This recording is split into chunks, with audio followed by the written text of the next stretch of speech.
The secret behind children's love for repetition. A stepping stone to growth.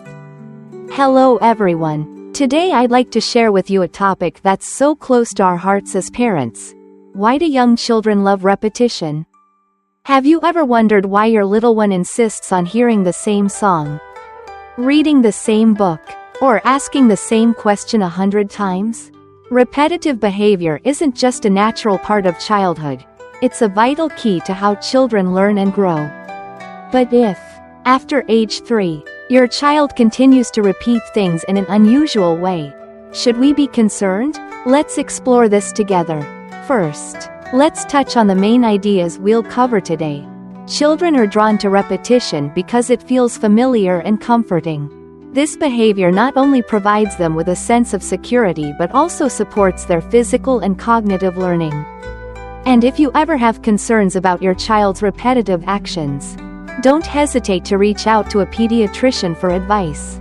Now, let's dive into each aspect with an open heart. Repetition. A child's familiar companion. Have you ever noticed how much your child loves things that feel familiar? I remember when my daughter kept asking me to read the same book every night.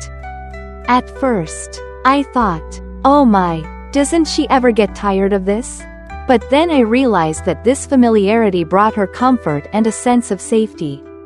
When children know what's coming next, like playtime after breakfast or a story before bed, it helps them feel secure. It's like an anchor that helps them make sense of the world around them. Beyond that, repetition is a cornerstone of how children learn.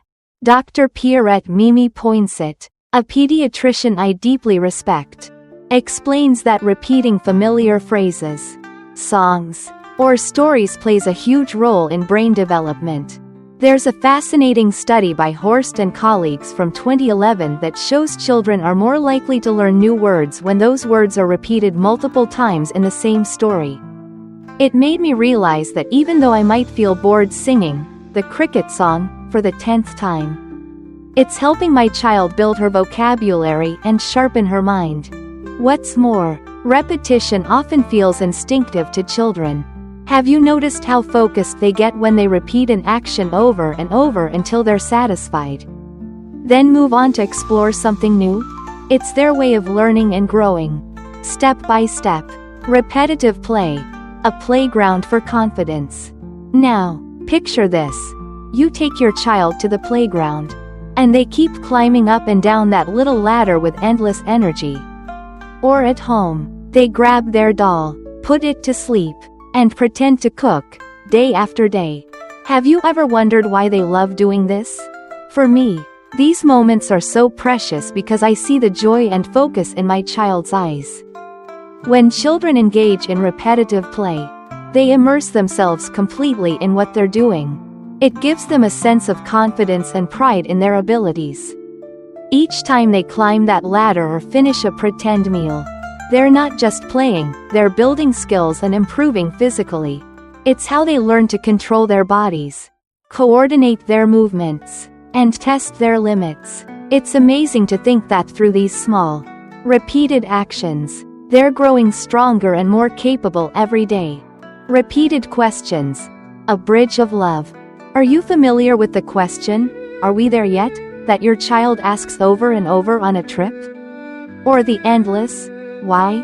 that you've heard 1,000 times? I know I am. There are days when I just want to give a quick answer and move on. But then I realize it's not just curiosity driving those questions.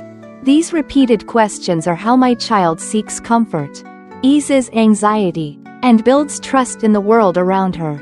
More than that, I believe it's also how she connects with me. When she asks, she's not just looking for an answer. She's reaching out to talk, to interact, to feel close to me. Every time I respond, even if I'm a little tired, I remind myself that it's a chance to bond with her, to show her my love and care. So instead of getting frustrated, I try to be patient, knowing this is a natural part of her journey to growing up. Redirecting repetition. Gentle solutions for parents. I'll be honest, sometimes, no matter how much I love my child, I get a little tired of reading the same book or answering the same question every day. If you felt that way too, don't worry, you're not alone. Repetition is usually harmless. But let's face it, parents sometimes need a break to keep our spirits high. If you can't bear to read your child's favorite book for the 10th time, try suggesting a different book and reading it in a new spot, like on the couch or by the window. For repeated questions, you can gently ask your child to repeat what you've already explained, which helps them review and think more deeply. And when faced with an endless stream of why questions, I sometimes smile and say, I don't know. What do you think? It gives me a moment to breathe while sparking their curiosity. Above all, I think we need to take care of ourselves too. If you're feeling worn out, share the load with your partner, taking turns playing with your child, or encourage them to play independently for a while. Repetition is a vital part of their development, but so is our mental well-being. Let's remind ourselves that these actions are helping our children grow, rather than focusing on how repetitive they might feel to us. When to pay attention to repetitive behavior. Now, I want to share something really important that every parent should keep in mind. Repetitive behavior is completely normal in early childhood. Your child might play the same game, sing the same song, ask the same question, or insist on hearing the same story every night. Even repeating what we say or what others say is a natural way they develop language and social skills. These moments are sweet and a sign of healthy growth.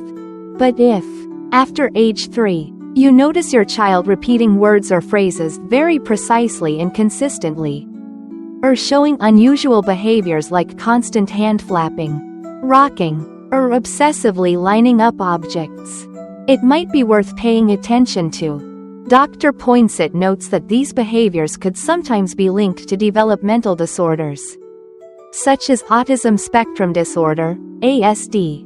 This doesn't mean we should panic.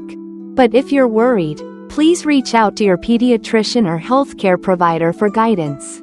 Early recognition and support can make a world of difference for your child's development. Closing words. A journey of parenting with love.